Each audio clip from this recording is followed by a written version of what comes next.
Hello, IJ716 here. This is my Classic Cars series on F1 2019. We started with the 1972 Lotus and we're doing a 3-lap race on 85% difficulty, starting at the back of the grid and the Spanish Grand Prix, not right at the back. I think we had a random grid selection, but our start's not very good. The first time I've driven this car in this game. I think I might have driven it a couple of laps in F1 2018, but it is very much a voyage into the unknown. I normally take quite a bit of time to get up to speed, so I'm expected to probably be at the back, maybe a drift at the back, but let's see. It's not too bad. I start after turn 1 and 2, and my initial impressions of this car is it's very oversteery, very light at the back as you'd expect. Obviously the brakes and the downforce are a lot less than in a modern car, but actually when the back starts to pull away from you, it does so with plenty of warning, so you are able to catch it most of the time.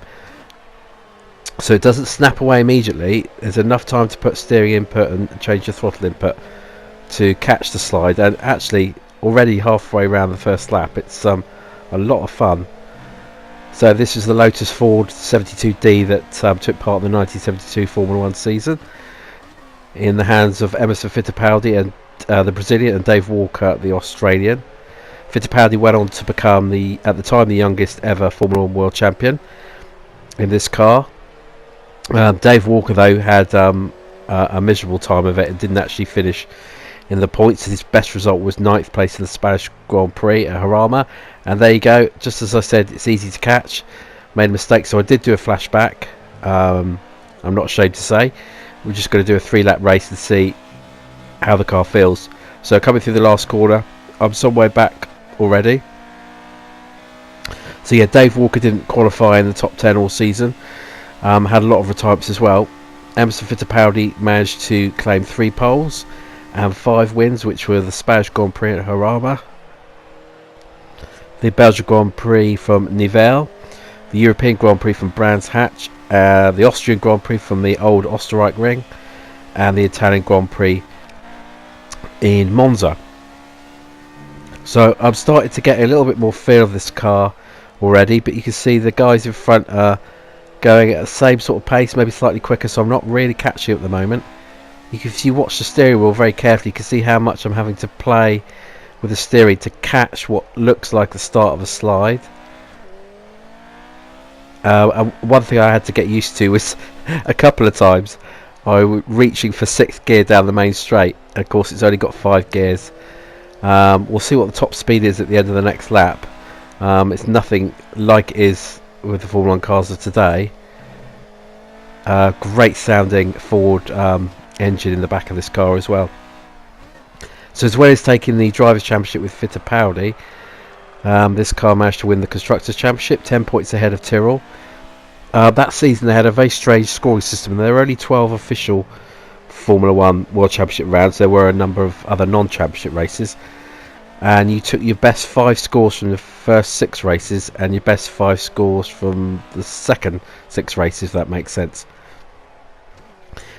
So taking those points into account, they ended up with a 10-point lead over Jackie Stewart's team, Tyrrell, and Jackie Stewart was second in the World Championship. And you can see I'm now starting to drop back. Now look at the top speed. What do I get to? 161. So in this thing it still felt pretty quick, but nothing compared with today. Now I'm running a standard setup, sort of middle downforce setup. We shouldn't be too bad for Spain, but I'm just going to go through all of these cars one at a time.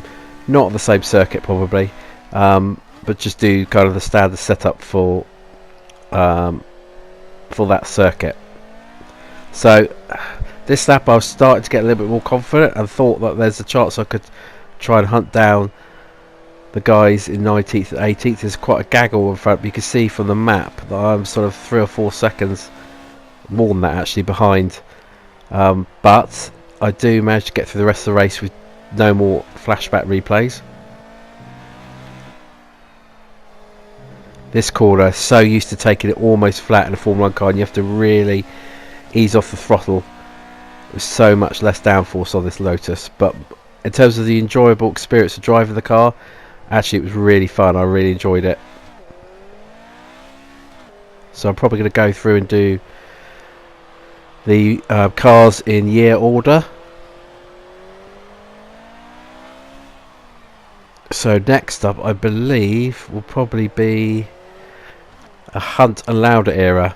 I'll have to check, but I think it's going to be a McLaren or Ferrari next. So come across the line. 3-lap race, 20th place, long way off the back. I'm sure if I was to race it again, I could mix it in the midfield, given it enough laps to practice.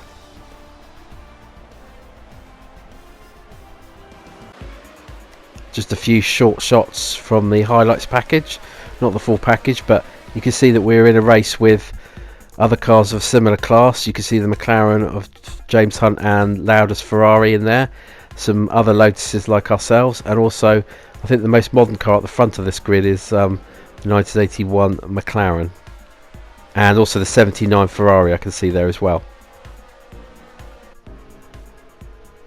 Okay, join me next time for episode number 2. Thanks for watching.